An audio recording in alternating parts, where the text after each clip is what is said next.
All right, we're back for episode 119 of Digital Divination. Pause. Woo. Pause. Ron, pause. Wait. Oh, that's me. Yes, I, Ron Lundeen, am an employee of Wizards of the Coast, and the opinions I express here are mine and not theirs. Oh, wow. I guess it's just been so long since we've done that, and it's just not. I know, Apparently.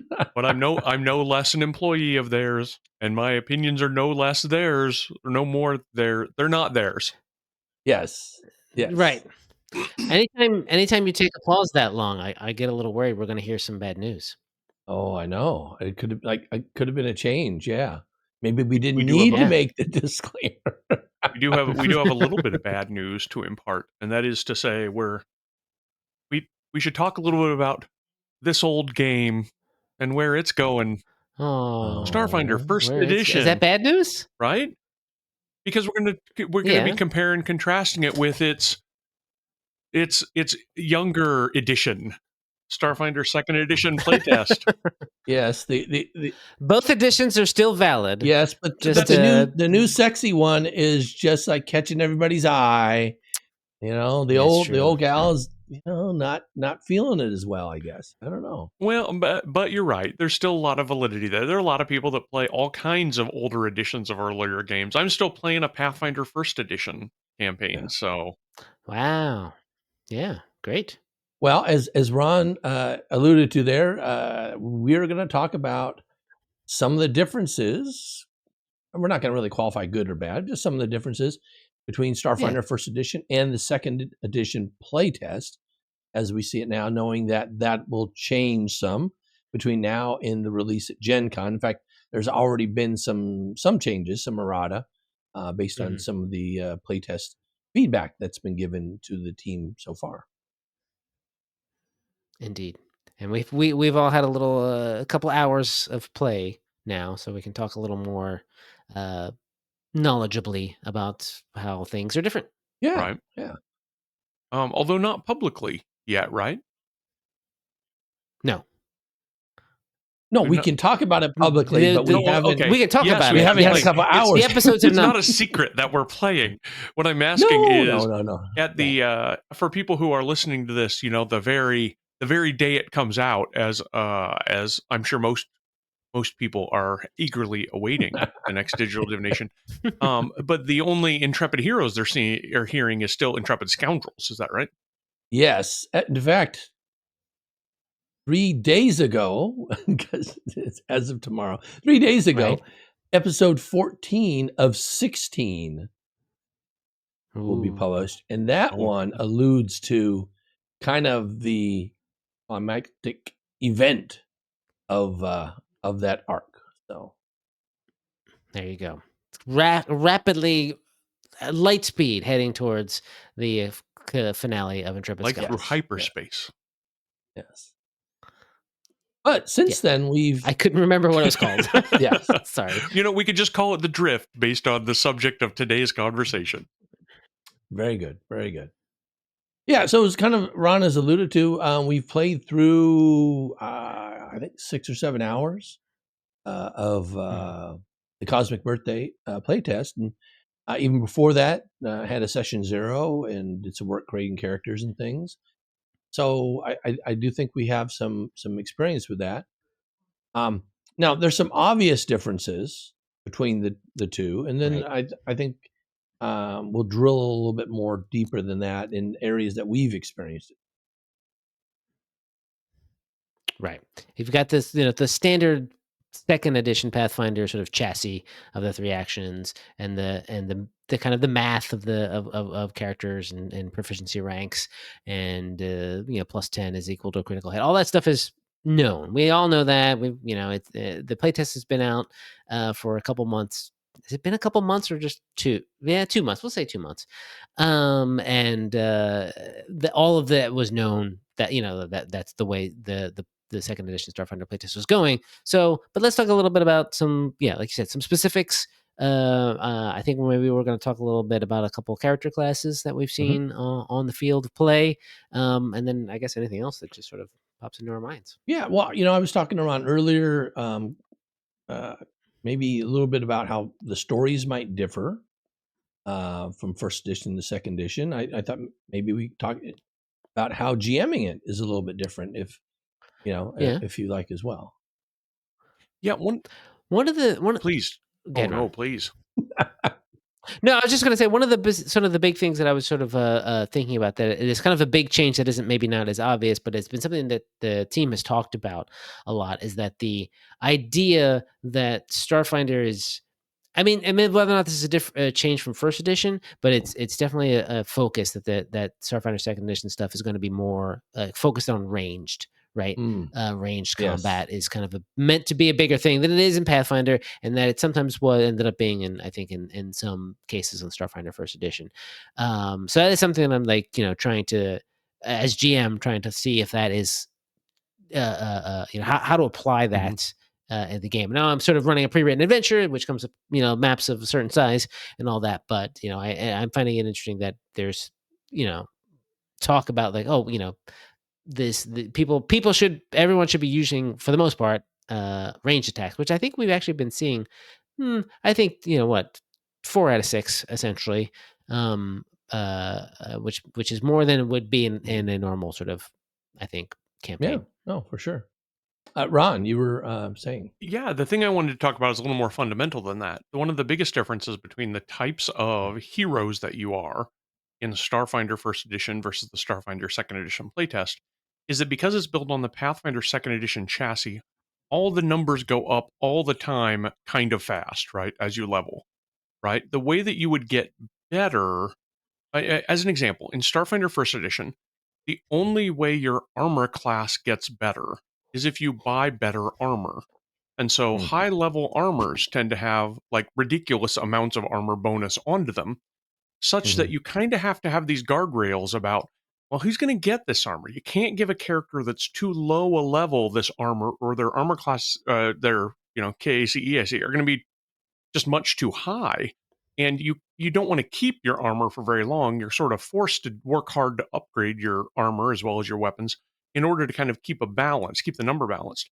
But because everything's built into Pathfinder Second Edition, pulled in from Pathfinder Second Edition to Starfinder Second Edition playtest, those numbers go up with your levels, and they kind of go up automatically. So if you've got kind of, let's throw on whatever stationware we've got because we're in the middle of a fight where we were all in our jammies when the aliens invaded or something like that, you're going to be a lot more competent in Starfinder Second Edition, because in Pathfinder Second Edition, a lot of those bonuses are built into the characters. You don't have to go hunt for them in the gear, and all your numbers are going up at a more consistent, predictable way that makes sort of the heroes feel a lot bigger. You feel like you outgrow your lower levels, I think, a lot faster between Starfinder Second Edition and Starfinder First Edition. So it's a little harder to make villains that you face a little more memorable. If you happen to be 3-4 levels higher, they're just not, right? Their statistics have to grow as well, because the hero's statistics are growing so fast. You're just kind of better, bigger, faster the higher level you get across the board. And that feels very different when telling stories in Starfinder First Edition as opposed to Starfinder Second Edition. I like the fact that it's not so heavily gear dependent. Starfinder Second Edition, where so much of it is baked in. Now that said, when you get gear, it doesn't necessarily seem as cool, right? Because it's not loaded up with extra bonuses and stuff like that. There will be other things, I imagine, similar to in Pathfinder Second Edition, that make it cool besides just the statistical amount that it bumps up your armor class. Yeah. I mean, that's the thing. Which hopefully will be the case when we see some of the higher level gear, which not many of us have seen, whether or not you've read the book or not. But like, you've got the sort of the normal sort of inflection points where you get the +1 armor, the +1 weapon, the plus the extra weapon die damage, et cetera. But it gives you a chance to do the things, so you don't have to worry about that as much when you get the chance for when you're maybe making stuff for homebrew or whatever, to make this thing that are cool. Like, oh, this is a regular gun, but what if I do this and add this sort of special once a day activation? Right. I get to do a thing where I just shoot lasers out everywhere. I do a death blossom, right? And that'll be the thing that makes the thing cool, rather than just be like, hey, this is just numerically better, Right. slightly numerically better. Right. One of the ways I've leaned into that in Pathfinder 2nd Edition, the Strength of Thousands game that I play, I use automatic bonus progression. Now, a lot of people say that the default rule of free archetype, or the optional rule of free archetype, is so popular and so beloved, it really ought to just be a part of the game. I disagree. My opinion is automatic bonus progression ought to be a basic part of the game. That's where I would put my chips rather than free archetype, because then you're not worrying about the pluses at all. My group gets really excited when they find a Grievous rune, for example. That's a cool thing that we can put on a weapon to make somebody's critical specialization better. The items that they got, it's not, I want a demon mask because it gives me +1 to my intimidation. That's already worked in an automatic bonus progression. They want a demon mask because you can literally scare people with it with the fear spell. So I think leaning into that is a thing that's pretty exciting. I suspect, to the extent I do run any of the Starfinder 2nd Edition, I may just fold in that automatic bonus progression, John, to have the things that you find feel non-rulesy, if that makes sense. I mean, obviously there's rules for all of them, but it makes you feel kind of special, or as Jason would say, death blossoming. Yeah. Anecdotally, if I recall correctly, there was some talk a little bit about that sort of being the basic, the thing that existed in maybe like the Pathfinder 2nd Edition playtest, but there's a certain amount of psychological attachment in a lot of players to finding a simple +1 sword that gives you +1 to hit, and that's the thing that people want to find. Like, they're still there. So we can. You just have them now. It's way scaled back, right? That it's just the plus. Just those simple runes that makes it so that it had to be in the game, right? In a way. Otherwise, people would not feel the same way about finding treasure. It's partially sort of like a habit, tradition, more than anything, that people want that stuff. And if they think, I'm not saying, players need to play differently or whatever, but just sort of if you have this, if you get into the mindset of the automatic bonus progression, then you get more excited about the cool, weird stuff. Well, and I think you're really onto something with that kind of tradition there. When we're talking about the differences between the games, one of the things that will carry over from into Pathfinder, the Starfinder 2nd Edition playtest, is that people who played Starfinder 1st Edition want to have the same sort of feel about things carry forward, right? If the soldier isn't the one just laying down the damage, and if the vanguard, when that comes around, isn't just taking all the hits, then it just doesn't feel like you've carried over the tradition of what ought this thing do. Well, that's interesting, because I was going to say there's a change. I was going to say I think there's already we're seeing changes in the classes from that. The specifically, like, the soldier is not necessarily the damage dealer. In the direct damage, single target kind of damage, right? The soldier is now the sort of broad area effect damager, crowd control type of thing. Crowd control, essentially, right? Suppressing, doing that suppressing condition. It is, in fact, the class that I was going to talk about is the operative is the direct damage dealer, and is still that. It has, if you kind of look at the stuff, it operative has the same proficiency progression with its guns that the fighter has. It gets legendary at 13th level. No, not soldier, fighter from Pathfinder 1st Edition. The thing about that, got it. The thing about fighter in Pathfinder 2nd Edition is that it is +2. That is its niche, right? It's +2 to hit. Pretty much throughout most of its career, it's going to be better at hitting with any weapon, basically, that a fighter picks up than any other class. And in a weird way, that's the most generic thing. But the operative has that, essentially, that +2.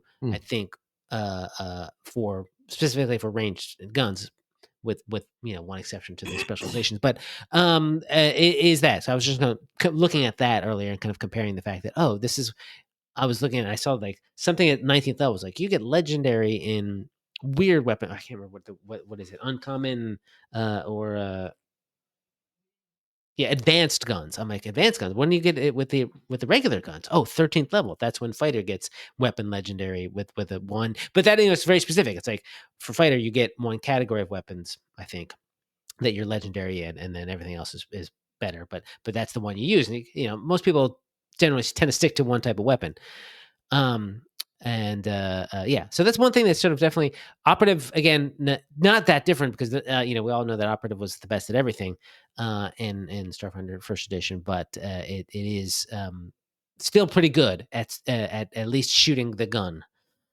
Right, it doesn't get the skill bonus that it gets. That's sort of using this skill monkey stuff. Is kind of like more Envoy esque than operative. There's the one thing that carries over, the one name that carries over, the operative's edge, like was something that you got at first level at Starfinder First Edition. You don't get that until 7th level and in the playtest, and that is just you're better at perception and you get a little more. You basically get incredible initiative for free at 7th level, and if you already had it, it's a little bit better. So but it's not every skill you get a +1. Well, and that's a little bit of the counterpoint to what you were saying. If you came into the operative going, I loved in Starfinder First Edition how the operative did a ton of damage. Well, you're going to like that about the operative in Starfinder Second Edition. But if you came into the operative from Starfinder and said, I like the character that can do all the skills and get everything done, it says, the Envoy kind of took that in a lot of ways from the operative. And it needed a little more niche protection, I think, and because the operative was kind of eating everybody else's lunches to a lot of ways, which is, it's that sort of thing. Like, you're thinking about it being the space rogue, and the rogue does get a lot of skills, or but for the most part, when you talk about rogues, they are damage dealers in specific circumstances, right? And this is still the case in a lot of ways with the operative too. You've got to do something to get that extra damage. And in First Edition, there was Trick Attack, which was an interesting mechanic to throw that on. It wasn't always just like, flanking off, off guard, etc., that you get the extra damage. It was make a skill check and then make an attack roll. So it was a little double dependent, right? You had to succeed twice to get that extra damage in something. Second Edition Pathfinder simplifies that a lot, which is good because it's just basically the Starfinder Second Edition playtest operative is a little ranger, a little fighter, and a little rogue, all smooshed together, mechanically and sort of flavorly. But you pick someone, you aim at them, then you can do damage to them. Basically, right? Now, if in Ranger, if you took the do extra damage, whatever the Ranger technique is, hunt prey. Hunt prey is the thing, but then you can hunt prey. You can have the flurry Ranger. You can have I see what you mean. Precision Ranger. Yep. Right. I think that Precision Ranger is you only get that extra damage on the first attack you make. I was just kind of looking at this. While aim is still an action, since you have 3 actions now, you can aim, shoot, and get that extra damage both times. Like a rogue can stab, and get that sneak attack damage every single time if they hit, right? If they happen to be, someone who's off guard. So that's pretty interesting. And I started finding that kind of like a not quite. It's the same kind of rotation in a lot of way because rogue operatives First Edition were always trick attacking. Right, I'm going to trick attack, which means I flip over here, boo, boo, boo, and then I try to shoot again, and then I trick attack, and then I trick it, and that took your whole round to do. You could move while you were doing it, of course, so you could still have an active battlefield. But now I can aim at someone, boom, they're aimed, and then from here on out, I do my regular attacks, and maybe we've seen I guess to sort of pull the thing off. We've seen Scott and his operative do his sort of fancy attack, which does the thing, it does the extra damage, and then does a condition, right? Which is like, aim, shoot. Yeah, all so at it's first level too. I'm just shocked. All at first level, much, and yeah, it does a lot. And the one that he took, the operative exploit or specialization that he took, gives him a free 2nd level feat, which is the reaction to someone moving. I think that might be a little too powerful.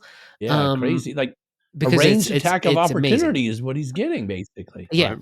He's getting that, which is, obviously, fighter gets attack of opportunity, reactor strike right at first level, and that's fine. But that's so you need to be near the fighter. Scott can be anywhere, not anywhere at first range command, but still. Yeah. And then take the shot. Yeah. So it's and that's weird that he gets that by taking that, what is it, the skirmisher specialization, getting this free second level feat at first level, which is kind of crazy. Well, and the do I have anything else to say? No, good. Please. Well, I wanted to jump in on the Mystic to switch gears for a little bit and what I've seen there. In the Starfinder First Edition, the Mystics that I have played, really the healing ability you have comes from your spells, right? And you want to be more of a Healy Mystic. Well, then you take the connection that gives you Mystic Cure, right? You get more and more Healy spells, but your spell list is where you look for those things. Now you do get there's a downtime one, the healing font feature that Starfinder Mystics got, which is, here is a pool that I will distribute, but you can only do it sort of outside of combat when there's sort of some in the middle of a rest anyway. But if you're resting that long, you're going to get all your stamina back. So I didn't find necessarily a lot of use for it. It was always good for hit points. That's true. If you have your stamina, you're going to get all your stamina points back. And then if you lost hit points, if you're into hit points as well, then the Mystic can kind of help with those. It did leave the Mystic, especially with spells that cure hit points. It meant the Mystic was sort of, sitting there, sort of looking at their nails and kind of waiting for somebody to get through their stamina points into their hit points before they would be like, oh no, I got that. Now I got that. That goes away in Starfinder Second Edition. The thing that really surprised me is that they didn't do sort of a straight across healing font kind of thing where it's like, oh, if you're going to be, taking 10 minutes, then you can get a whole bunch of hit points back, because that's really in between combat healing is something that the medicine skill that treating wounds is for, that it's just in a lot of cases, it just ends up, frankly, a little bit hand wavy. Like, okay, you've got some downtime, you patch everybody up and then away you go. There's some classes in Pathfinder Second Edition which have such good healing from a focus point level that as long as you get focus points back, you can even faster hand wave the healing, like a champion's lay on hands. A monk can do it to themselves with wholeness of body and things like that. So it surprised me that Mystics in Starfinder Second Edition got that ultra fast focus point healing in the form of their focus spell that gives the healing back to you. And on top of that is the non-spell vitality network that the Mystic builds in order to pull healing out of. So there ends up being spell ways to heal very quickly, like in combat. There ends up being the vitality network ways, which is a non-spell way to heal quickly in combat. And if you're out of combat, the Mystic is going to heal you faster than people who are pulling out their bandages, or med kits, I guess we ought to be fair about here. But so that makes the Mystic feel like that niche protection is very much in the healing. And instead of making the healing that they got just specifically more powerful, what they did is they kind of broadened the different types of healing you can do. And that feels very useful. It feels nice to be a Mystic with a big toolbox of things to be able to do. Mm-hmm. Yeah. Well, you specifically took the healing connection, which is the one that gives you that focus point. That's right. Spell, that's right. The same way that a Mystic who took the healing connection in Starfinder First Edition, that's how they get all the Mystic Cure spells onto their list. Right. Yeah. Yeah. No, but I really enjoy the idea of the vitality network. This sort of like I don't want to say it's video gamey, but there's something about it that has this sort of like, well, I've got this pool, this resource that I can tick down, and it goes up kind of slowly, a little bit here and there, and then but I can still spend it. No, maybe I get down to zero because we're really, really desperate, but it'll still tick back up kind of like naturally, which I really think is kind of cool that all Mystics get this idea to kind of just be like spread the love around during, and it doesn't take any like other resources. It doesn't take any focus points. It doesn't take spell slots. It just kind of is this thing that exists that I think is really neat. And as you mentioned, it remains, even if you're the sort of mystic who wants to lean away from that. If you were the sort of Starfinder first edition mystic who I wanted to be a star shaman, I want to blast people with the energy motes, and I'm not going to prepare a lot of I'm not going to necessarily have a lot of healing for my party. That's not what I'm doing. I'm just I'm a little bit blasty. I'm throwing force discs and things like that. That becomes a perfectly valid way to play a mystic in Starfinder First Edition. But then people kind of look at you and go, "Hey, where's my healing?"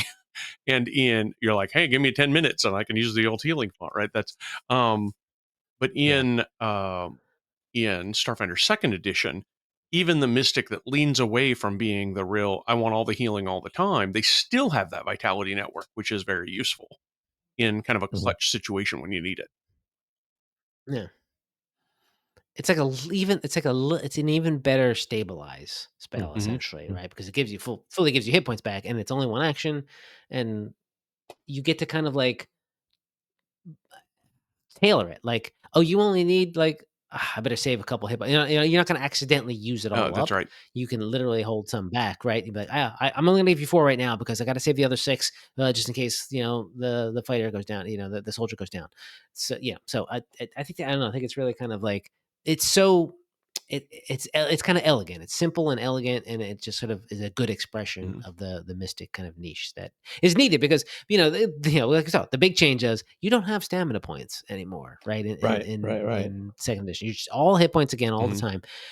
So you can't just be like, it's fine as long as I don't go through my stamina points. Everyone can just sort of take a breather, spend that resolve point, and get just a chunk of hit points back, right? Or ability to take damage back. So you need this sort of healing. And, Pathfinder has given it, the second edition stuff has been giving all these sort of ways, medicine and whatnot that really help the out of combat stuff. Yeah, or even in combat, with battle medicine. Oh, sure, yeah.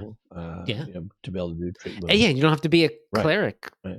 to do that, to do a battle medicine on somebody, and it's played a few games of second edition now, and it's always seeing that at least like 1 or 2 non sort of like healers have taken some form of battle medicine, whether or not they go and then they take natural medicine so they can use their nature on it, or I don't think there's another way to do it, but those are or just I just put a rank in medicine and try it out.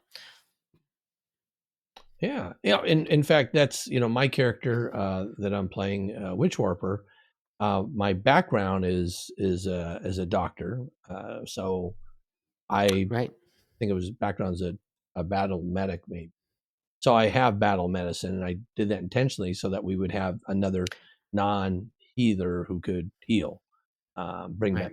Just in case the actual healer goes down. Right? You kind of need that someone to can at least get a little hit points in, and it's just so easy to get battle medicine as a skill feat. Like, and I think we have a couple people that have that in addition to the mystic, for healing. So that has not been a major issue so far. But first level, just starting. Who knows? Yeah. I'd like to see a reevaluation of that. At the risk of saying something controversial, I think battle medicine is a bad feat. It's just not a very good feat because it's so valuable and so mandatory that I don't remember the last time I've been in a party or been with a party where multiple people don't get that. Yeah. Maybe that's a sign that it ought to be sort of put on parity with some of the other ones. I really look forward to see what kind of options Starfinder Second Edition gives with that. Especially because the Starfinder team has made in the past, like with Starfinder Enhanced, their idea hasn't been, okay, if things are a little bit too powerful, let's scale them back, so much as they've been, if things are a little too powerful, let's bring everything else up to that. Let's count that as the bar and bring other things up to it. And that's really an exciting way to design the game. Yeah, no, that would be cool. For first level feat, it is a pretty powerful thing.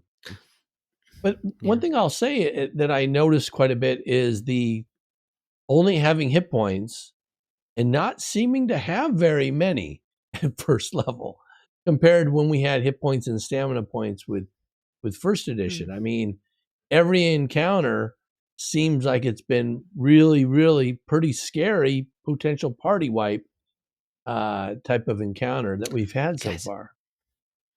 You've been fine. That's because we've got Jason the Grim Reaper Keeley as our GM, right? Is that I'm the softest GM there ever was, to be perfectly honest. That's true. I'm entirely kidding about the Grim Reaper.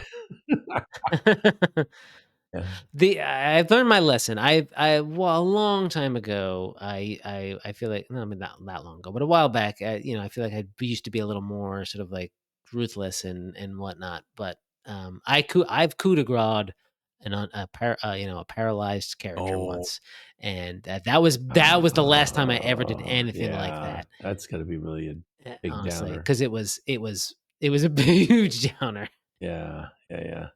Well, I think I don't think it's necessarily that we're that much softer in the second edition playtest, lower hit points and stuff. I just think the frequency of critting is higher. Oh, that's part of the system. Yeah, right. The crit mechanic. So it just seems like that can happen more frequently. And sure, when you get a couple of those back to back against you, that's rough. When you get a couple back to back against them, well, then that's great. But what goes around comes around. Yeah. So I'll just touch base really quickly on the Witch Warper. Jason alluded to I'm playing one. First edition I had a Witch Warper. I didn't play it a lot, quite frankly. I didn't play it a lot. I had like 23 characters, so who knows? Yeah, which one you get? Sure. So I never played it through major adventures and stuff like that. So I thought it'd be fun to play it in the playtest here. And a couple of things I noted. One of the things that made me really excited about it is the fact that you get a choice of right now of 4 different paradoxes. 2 of them give you kind of arcane spell slots that you can take, and 2 of them give you an occult spell slots. And one of those is the precog paradox, which when I ran Horizons of the Vast with Ron playing a precog, that just looked like it was so much fun and you could do so much with it that I thought, I really want to do this. And so I thought it was interesting that they rolled in the precog basically into the Witch Warper, but I think it's kind of neat. It allows you really to customize your Witch Warper in terms of some of the feats you can choose, but also kind of the spell lists that you're able to pick from. So that's one thing I thought was pretty neat. Now, another difference, and something that I haven't done a lot yet, is you have this quantum field, which basically you can put in place around you and then start affecting the reality around you. It's pretty limited at excuse me, at low levels to what you can do, which is why I haven't used it in a lot of the situation we're at. Excuse me. But it really looks like over time as it scales, that's going to be a really cool thing in addition to your spell casting. So you have these 2 very kind of, magical or supernatural kind of things you can do that give you 2 very distinctive feels that are different than, a straight arcane caster or a straight, I don't know what you call it, mystical caster, occult caster. Yeah. So it gives you a really cool mix of that, which is I like quite a bit. Remind me what your anchor is.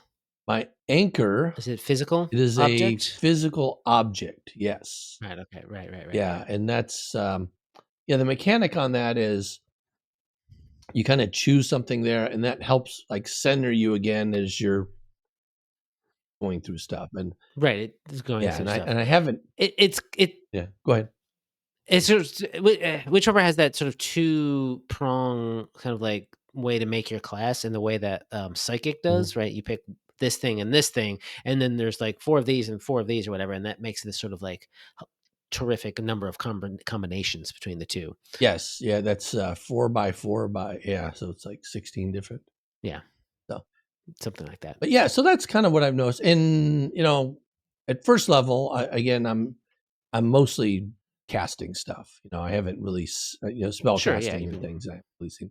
The other thing that's interesting, and I don't even remember if this was the case with the Witch Warper before, that Constitution is your primary attribute. Was that the same with the Witch Warper before? I really think it was. I thought it was charisma too.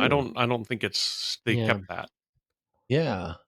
No, it's definitely different. It's Constitution now, and so I thought that was really cool because now I'm buffing that up, and so I'm this big sack of hit points too. Makes me feel pretty comfortable, compared to other casters, right? Where you're not necessarily pumping up your Constitution. One of the things that was really exciting about the precog in Starfinder First Edition was not the reroll ability, but the pre-roll ability. And I don't think the current precog gets that. The second edition precog is Witch Warper gets that. Yeah, that would be like a kind of a huge mechanic, right? Honestly, like I mean, that's why the precog is what the first edition precog is what it is, because that's a mechanic to base a class around, right? That is a full sort of like do this and then kind of like set these dice aside, right? Unless you maybe get a fortune effect, and I don't fully know what else you get for the precog in terms of like focus spells or whatever, but like I would seem like reroll or I think there's one or two Pathfinder second edition spells that have a little bit of the investigator, right? For Pathfinder, don't they have some sort of set the number and use the number later in second edition as well? It's literally it's more or less a round by round situation. Yeah, that's right. That's right. Devise a strategy and you roll a d20 and you go, oh, well, if I strike this person in that round, I have to use this d20 result for the next strike I make. And so you go like, oh, well, that's a terrible number. I'm not going to bother doing that. I'm going to do something else. And the remasters have added a little something that was, if you roll terrible, you can use that number. But you'd be like, not use the die number per se, but just be like, oh, instead of hitting, I'm just going to get a +1 to a skill check against this guy. But you get to roll that skill check as a normal d20. That number is just for attacks. So that's pretty cool. I think there's one. There is some like I think it might be in Dark Archive. There's like a chrono skimmer archetype, which does weird time stuff. And I think there's some like thing where like when you go do initiative, you can decide either to take 10 essentially on your initiative or roll. If you roll, I can't remember what it is. I have a friend of mine was playing it, and I can't remember how it works. But it's like if you roll, when you do well, you get this. If you roll and you do bad, you're like slowed or whatever. It's a weird kind of thing. Choose to go last in the initiative order, maybe, and you get a bonus, or you try to roll and I get to go first. Maybe there's no rolling. I don't know. It's definitely there's some things you can do with time magic and die rolls that are interesting, but you don't want to overdo it for one part of one class, right? Mm-hmm. Because then you have to do something just as wacky for gap influenced or from another dimension kind of stuff, right? That's where but you put them in the focus spells, right? If you can get something in the focus spells, which now that I think about it, John, I haven't seen you use your focus spells. No, I have not yet. In fact, I don't even remember what it is offhand. I'd have to go rolling it out. It's warp time, isn't it? Is it warp time? Okay, and what does warp time allow me to do? Because I don't remember now. Warp time allows you to rewind or fast forward time. Okay. As one action, it looks like. You can either give yourself 10 temporary hit points, that's a rewind, that lasts for 1 minute, or you fast forward someone else's personal timeline and they take 1d10 void damage with a fortitude save. Basic fortitude save, essentially. Right. Yeah. It's something, a little something, and you can always get that focus point back. I mean, focus spells are kind of meant to be used every they're encounter spells, basically. All right. You know what? I will tell you that I'll have to look at my sheet because maybe that's not something that came out because I don't remember having that. Oh, so I'm on my actual character looking at stuff I can do on Foundry. I don't recall having that accessible. Well, let me make sure that it's in your character sheet. Yeah. Can I redirect with maybe that's my another fault. question about the differences between the games? One of the things I remember people saying, and I felt this a little bit, between Pathfinder First Edition and Pathfinder Second Edition, is your choice of ancestry felt like instead of getting all the cool things, for example, that made you feel very dwarfy, you got very few dwarfy things. You had to pick from among them, and you kind of got all your other you got some more dwarfy stuff later on as you leveled up. And so it feel like it sort of, it really attenuated the ancestry choice as being maybe not as significant. Now, as somebody who tends to play humans, I really haven't seen that. But for people who if you've seen people in between Starfinder First Edition and Starfinder Second Edition, I wonder if they think that the species abilities, which were generally pretty front loaded, feel attenuated as ancestries in Starfinder Second Edition.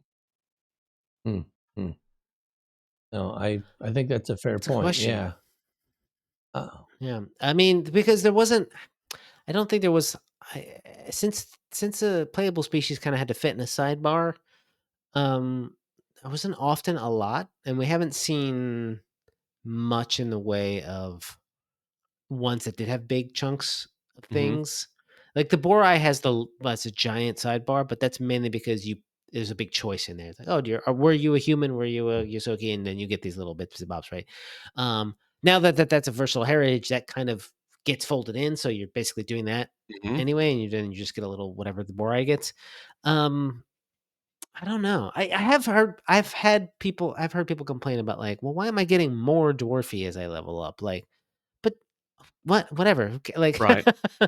For me personally, I think it's fine. Like, why you don't like getting more powerful? What's wrong with you? Well, and one of the things I think that maybe this Starfinder Second Edition does better than Starfinder First Edition is that if you found a cool monster, right, in an alien archive or whatever, and you're like, oh, I kind of want to play one of these awesome monsters, and you look over at that little sidebar, you're like, oh, I can't do half the cool things the monster has if I'm a player. I mean, reasonable, right? Game has to be balanced. But having ancestry feats that you get later make you maybe grow into that kind of awesome monster that you wanted. Okay, that wasn't an ability we can give you at, right out of the gate at first level, but we can give it to you at, if we can give it to you at 5th level or 9th level or 17th level, right? Then it becomes a thing that you can look forward to being like the thing you most wanted to be all along. Yeah. I think so. I mean, I look forward to seeing more of the species, more in this ancestry format, and seeing what, because like a lot of too. Like, I mean, there's more. Like, there's more stuff. Like, if you were an elf in First Edition Pathfinder, you got some stuff, and then that was pretty much it. But like now, you can be an elf who eventually sort of get a 17th level like teleportation effect or something wild that you would have never really gotten unless you found a feats for it or whatever. Yeah, there were sort of ancestry feats back then, sure, but they didn't get taken a lot because you needed to kind of spend your feats on getting the +1s where you need them and the extra damage when you needed them, right? They weren't as mechanically robust or necessary. So it's I think I don't know. I personally I would say I don't buy it. Well, the people who say that the ancestry stuff in Pathfinder is like, I don't know, limiting or whatever, I think it's fine. You should be, I think ancestry should not be monolith of what they are, what they can do. Right. No stereotypical everybody of this ancestry is exactly like this. I mean, they say, in real life, you don't have that. Maybe on the exactly. You get a little bit of like, well, because you're a dwarf, you can see in the dark, and that makes sense, right? Because every dwarf is a little bit undergroundy. We're from an underground culture, when they essentially evolved, if you want to think about it biologically. But like, your dwarf may have grown up in a desert. Your dwarf may have grown up in the mountains. Your dwarf may have been in some other place, and you can do a little bit something that's different. You have that sort of more, just more diversity, I think, and I think that's cool. That's Starfinder has already shown, even in the playtest, that they're not afraid of going a lot zanier with some of the ancestries. You can be a floating gas bag right out of the gate.